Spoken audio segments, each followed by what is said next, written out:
यानी लाइट ना वेव है ना पार्टिकल। बिल्कुल सही। क्वांटम मैकेनिक्स के हिसाब से लाइट दोनों ही नहीं है। भाई देख, कोई चीज या तो वेव होगी या पार्टिकल। अब ये चम्मच पार्टिकल है और ये आवाज वेव। अब कोई तीसरी चीज क्या होगी? मगर यार ये तो इसका बिहेवियर हुआ ना, कि कोई चीज किस तरह से बिहेव कर रही है, और उस बिहेवियर को हम अपनी समझ के लिए पार्टिकल या वेव कह रहे हैं। मतलब ये डुअल नेचर की थ्योरी बिहेवियर को समझाती है, एक्चुअल फॉर्म को नहीं। बिल्कुल सही। इनफैक्ट डी ब्रोगली की डुअल नेचर की थ्योरी ने तो हमें यूनिवर्स के बारे में और सोचने के लिए मजबूर कर दिया, जब उसने ये साबित कर दिया कि पार्टिकल भी वेव की तरह ही बिहेव करता है। मतलब हम सिर्फ यूनिवर्स के बिहेवियर को समझ पाए हैं, खुद यूनिवर्स को नहीं। करेक्ट।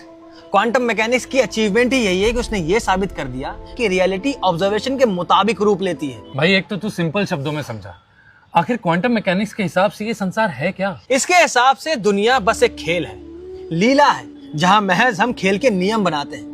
रियलिटी हर पॉसिबल आउटकम्स में एक साथ एग्जिस्ट करती है और किसी ऑब्जर्वर के बन कहने पर यह स्पेसिफिक रूप लेके बन जाती है। यानी जो हो चुका है, जो हो रहा है और जो होने वाला है, वो सब एक साथ एक वक्त पर एक ही जगह पर एग्जिस्ट करता है। और उन सारे पॉसिबल आउटकम्स को हम वेव फंक्शन कहते हैं, और ऑब्जर्वेशन पे वो वेव फंक्शन कोलैप्स करके एक स्पेसिफिक रियलिटी का फॉर्म ले लेता है, और उसके उस रूप को हम वेव या पार्टिकल कहते हैं। बिल्कुल सही।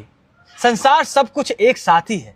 ये माया भी है और इम्तिहान भी, ये सीमित भी है और अनंत भी, और हमारा होना ही इसको होने के लिए मजबूर करता है।